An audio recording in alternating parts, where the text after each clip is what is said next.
ابھی J-10C کے ذریعے بھارتی رافیل طیاروں کا ریڈار سسٹم جیم کرنے کی بازگشت نہیں تھمی تھی کہ چائنا نے امریکی ساختہ F-35 لڑاکا طیاروں کا ریڈار سسٹم جیم کرنے کا بھی کامیاب تجربہ کر لیا ہے۔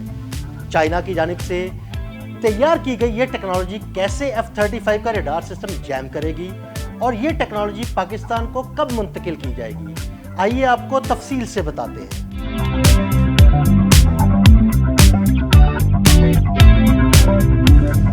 عسکری توازن تبدیل، دنیا تیزی سے نیکسٹ جنریشن ٹیکنالوجی کی دوڑ میں داخل ہو چکی ہے اور چائنا اس دوڑ میں دنیا بھر کو پیچھے چھوڑنے لگا ہے۔ اب چین نے وہ کارنامہ انجام دے دیا ہے جو عالمی طاقتوں کو تشویش میں مبتلا کر سکتا ہے۔ چین نے عسکری میدان میں 6G ٹیکنالوجی کا استعمال کرتے ہوئے امریکی ساختہ جدید ترین F-35 لڑاکا طیاروں کے ریڈار سسٹمز کو مؤثر طریقے سے جام کرنے کا کامیاب تجربہ کر لیا۔ یہ پیش رفت نہ صرف ٹیکنالوجی کی دنیا میں ایک انقلابی قدم ہے بلکہ آنے والے دنوں میں جدید جنگی حکمت عملیوں کا نقشہ بھی بدل سکتی ہے۔ F-35 دنیا کا مہنگا ترین اور جدید ترین جنگی طیارہ ہے جسے ناقابل گرفت سمجھا جاتا تھا، لیکن اب چین نے اسی F-35 کو ریڈار پر نظر آنے کے قابل بنا دیا ہے۔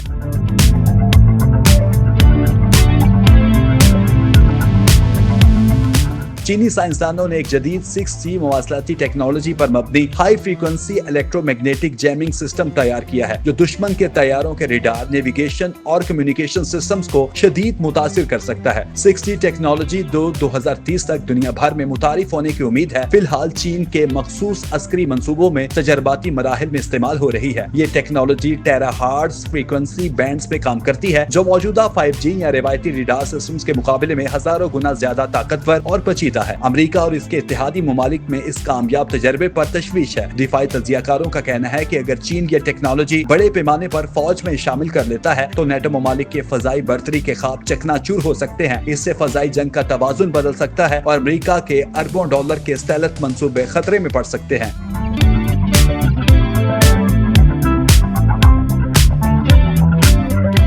دفاعی تجزیہ کاروں کے مطابق الیکٹرانک وارفیئر مستقبل کی اصل جنگ بن جائے گی۔ دنیا میں اب صرف میزائلوں یا ٹینکوں سے نہیں بلکہ اسپیکٹرم، سگنلز اور ٹیکنالوجی سے جیتی جائے گی۔ چین کی یہ پیش رفت دنیا کو بتا رہی ہے کہ مستقبل کی جنگیں خاموش مگر تباہ کن ہوگی، جہاں دشمن نظر نہیں آئے گا لیکن اس کا نظام خاموشی سے بند ہو جائے گا۔ اب سوال یہ پیدا ہوتا ہے کہ یہ ٹیکنالوجی پاکستان کو کب منتقل کی جائے گی، تو اس کا جواب یہ ہے کہ اس ٹیکنالوجی پر کام تیزی سے جاری ہے اور جلد یہ ٹیکنالوجی چین کی جانب سے پاکستان کو منتقل کیے جانے کا امکان ہے، کیونکہ پاکستان کی جانب سے چین کے J-10C طیارے اور ٹیکنالوجی استعمال کرتے ہوئے جس طرح پاکستان نے بھارت کو شکست دی تھی، اسی طرح چائنا اس ٹیکنالوجی کے ٹیسٹ کے لیے بھی اسے پاکستان کو منتقل کر سکتا ہے، کیونکہ اسرائیل کے پاس بھی امریکی ساختہ F-35 طیارے موجود ہیں اور ایران اسرائیل جنگ کے بعد اگر مستقبل میں اسرائیل نے پاکستان کی طرف میلی آنکھ سے دیکھا تو اس کے F-35 لڑاکا طیاروں کا سسٹم جیم کرنا پاکستان کے لیے کوئی بڑی بات نہیں ہوگی۔